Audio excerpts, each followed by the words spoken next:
Hello, everyone, and welcome back to the 49ers Golden Ticket. My name is Gabriel, and today we're going to go over the Week 1 winners and losers.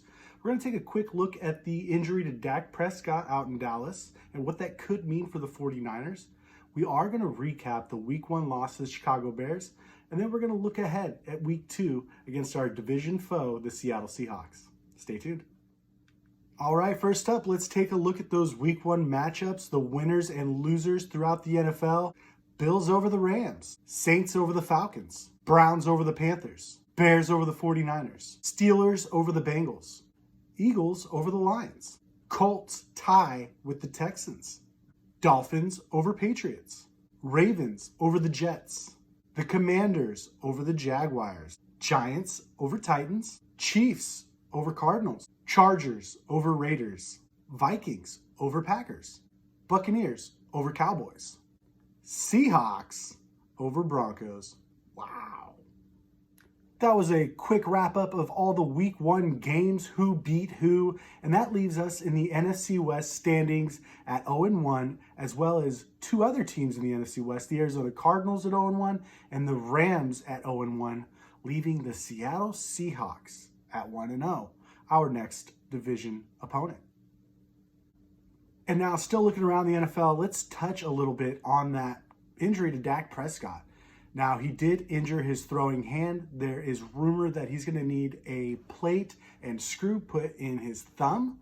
And from what Steve Young had reported early in the game on Monday Night Football about the injury to Dak Prescott from Sunday Night Football, was that the quarterback should be out for the rest of the season. He says he hasn't heard of a quarterback coming back from that type of injury and throwing well that season. Now, Jerry Jones, of course, is his own animal. I can't say that I agree with everything the owner of the Cowboys does. However, he wants to not put Dak Prescott on injured reserve, which would open up a roster space for them to potentially sign another backup quarterback. Instead, he would like to leave Dak Prescott on the active roster, claiming that he believes he will be back within 4 weeks. So this is definitely a very interesting situation to keep an eye on. Originally, when the injury happened, a lot of 49er fans go, oh, this is the chance for Garoppolo. Well, honestly, guys, I don't think this is it. And in fact, the Garoppolo situation probably means he's more valuable here in San Francisco than anything that the Dallas Cowboys might be willing to give up for a short amount of games for Dak Prescott. It just doesn't make enough sense on either side of the coin, and therefore I don't see it happening. Let the rumors continue. You will hear them, and maybe they'll convince you. But they didn't convince me. Let's touch up a little bit on that Week 1 loss to the Chicago Bears. It was kind of a heartbreaker, as a lot of 49er fans and media had expected the 49ers to completely dominate this game. But Justin Fields was determined, as he's been upset that the 49ers passed him up on draft day.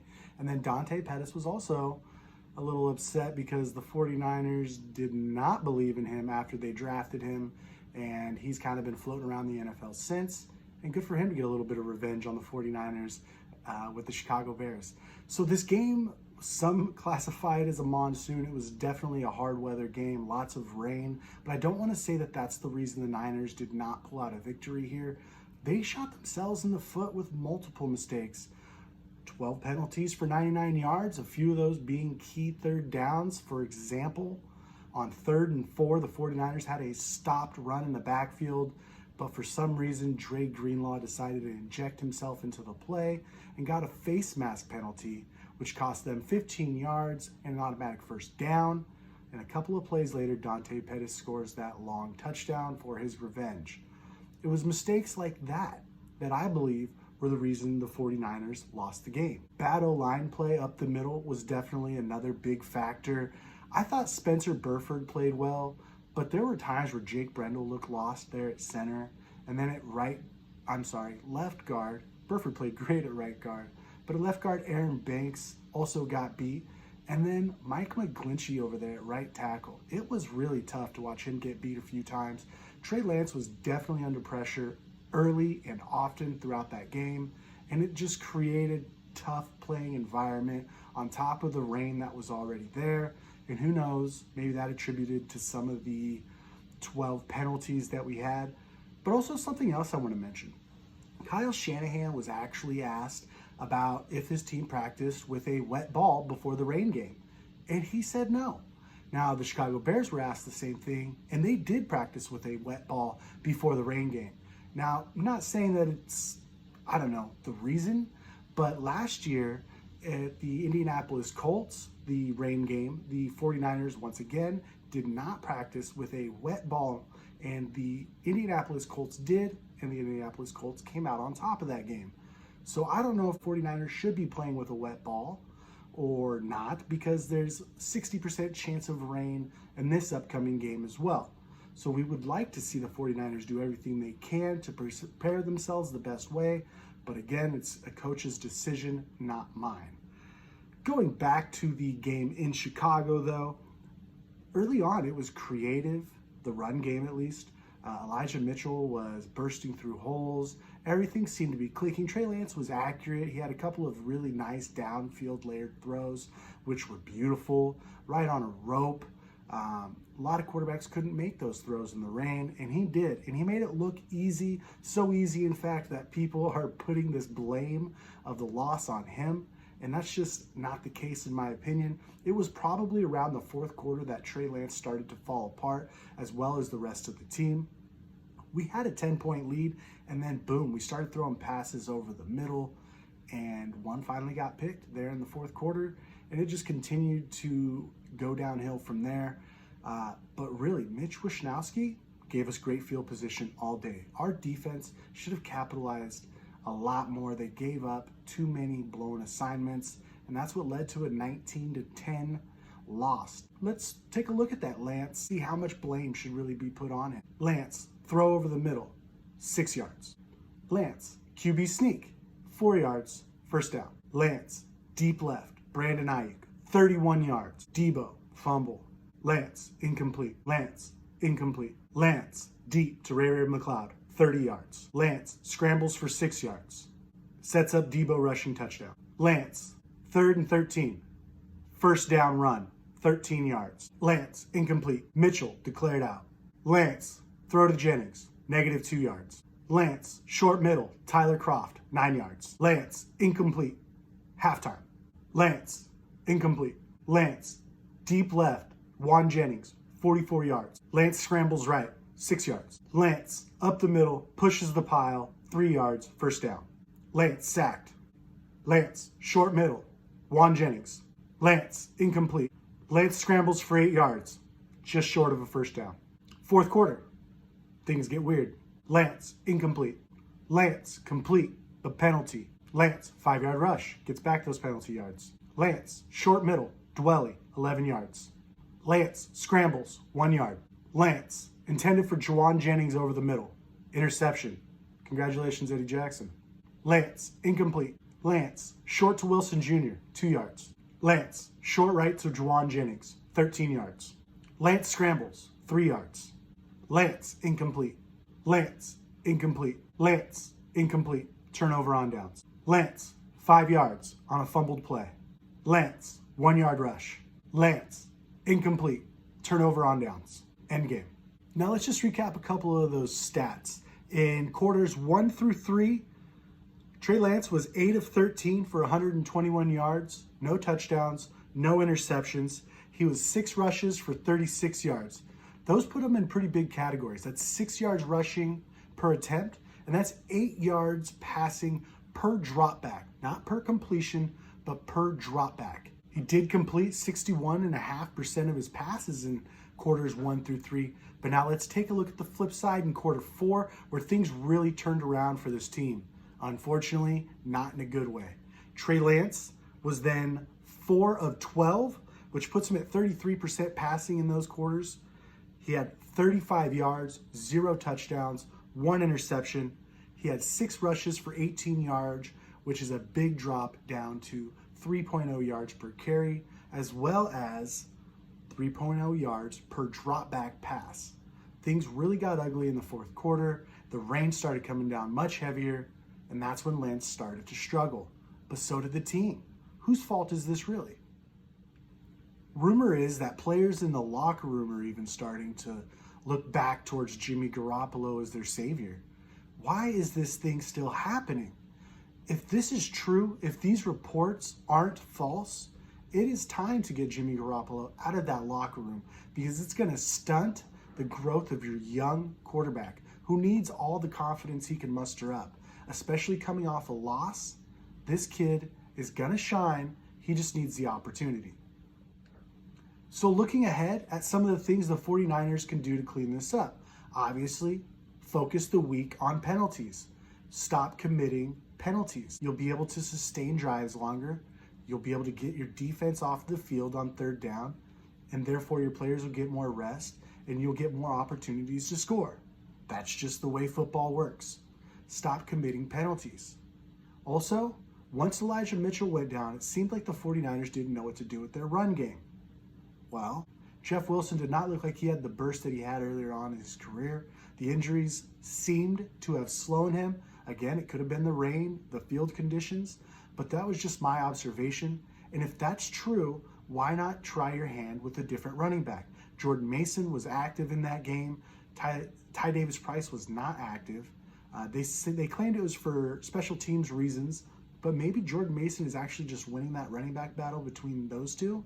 And why didn't the Niners give him some run? It can't all be Deebo Samuel. Speaking of, 8 carries in his first game, week 1. You gave your wide receiver, your all-pro, paid wide receiver, 8 carries, and quite a few of them up the middle.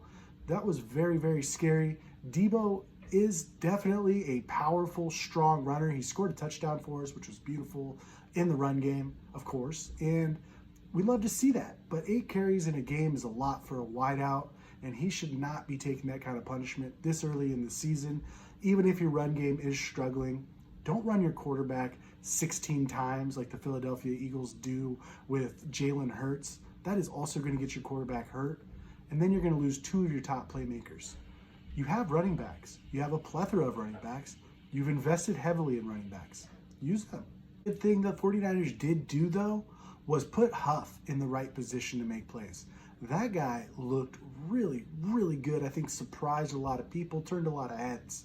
He is very, very instinctive, and he shoots right away. He diagnoses the play, trusts what he sees, and reacts. Unfortunately, it did bite him on the play to Dante Pettis, but if he could stick to what he does do well, then man, we might have a Pro Bowl player on our hands. It would have been nice to see Ayuk more involved as well. He only had 2 targets in that game. He has to come up with more. You drafted Ayuk over Justin Jefferson, and I remember in that draft early that morning that the 49ers, Kyle Shanahan, was in love with Justin Jefferson, and he was leaving that draft with him.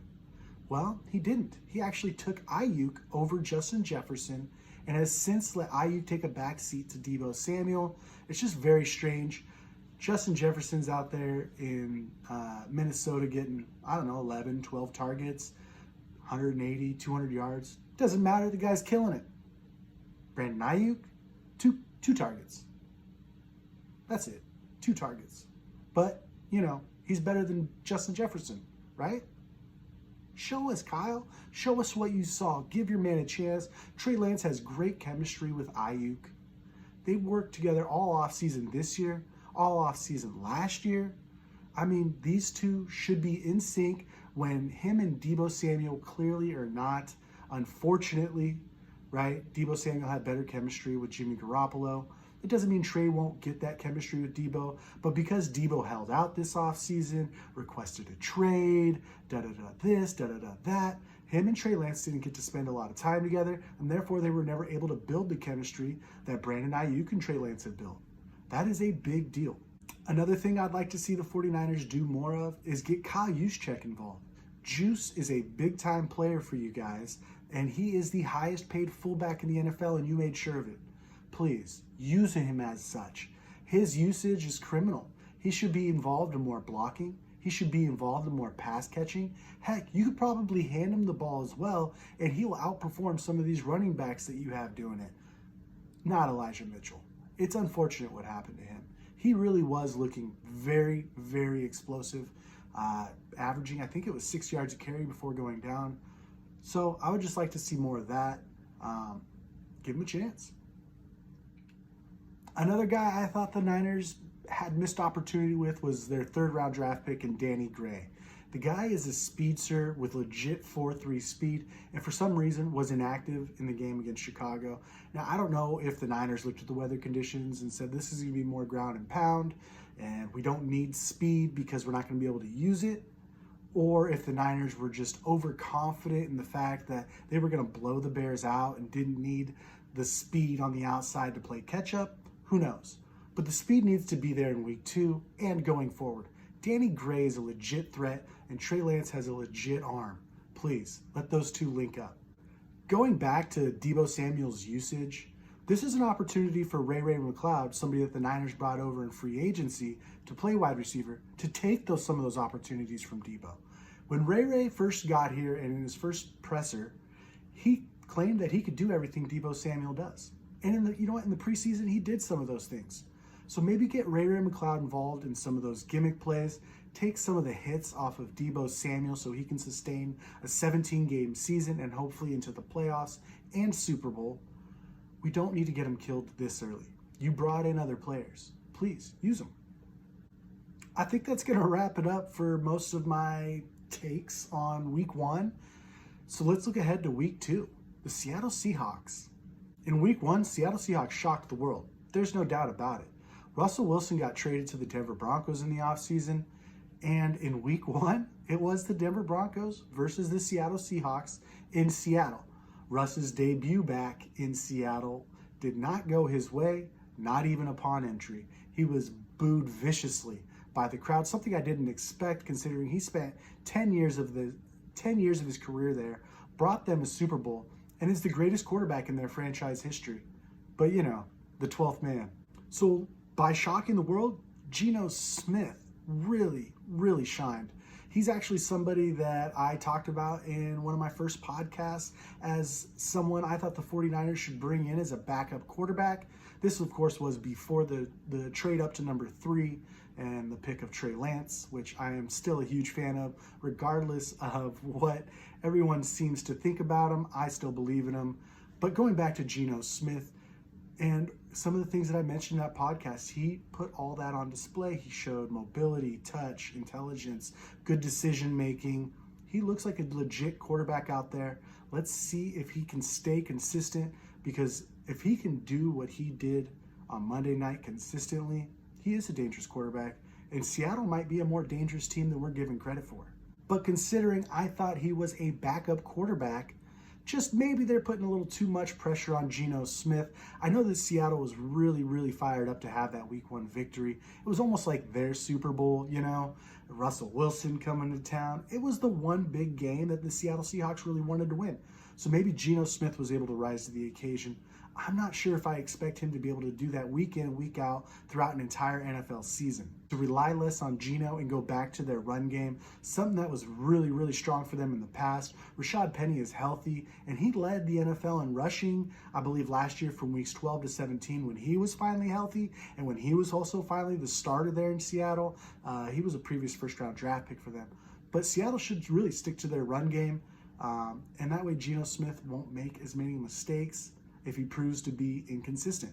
The Seahawks, I thought, struggled against the run, however, meaning the 49ers should be able to take full advantage of that, considering we are a run-first team.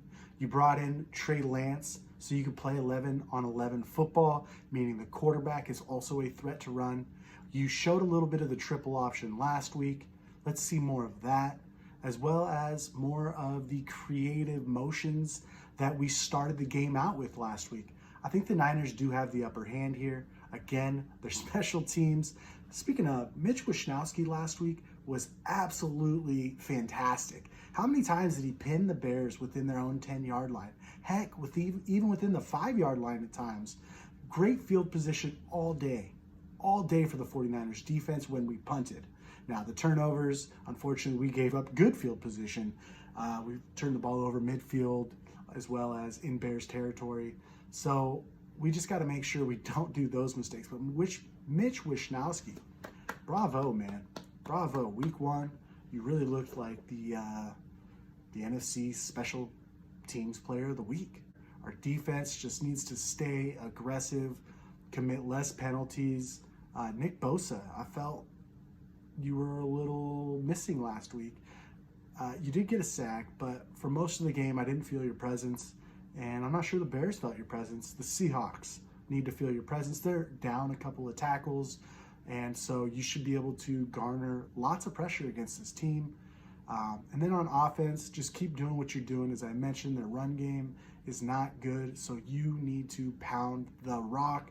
Play action pass, Danny Gray deep. Hit them early and often, and don't let off the pedal.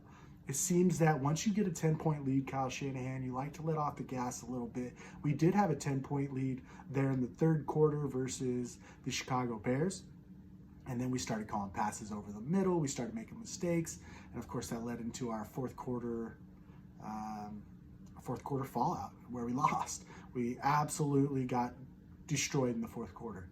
And there's just no excuse for that. It's a 4-quarter game. You play 60 minutes of football regardless. It is not a up until halftime, up until the end of the third quarter. It is a long game. And there's only so much you can do in those 60 minutes to turn the tides. And so you need all 60 minutes. Niners, let's go get it. All right, guys, that's going to wrap it up for us here at the Golden Ticket. I had a lot of fun talking with you today. I hope you guys got some good information out of this. Please don't forget to follow us over on Twitter at 49ersGT. Like and subscribe to the video, share with your friends. Hey, and good luck Sunday, Niners.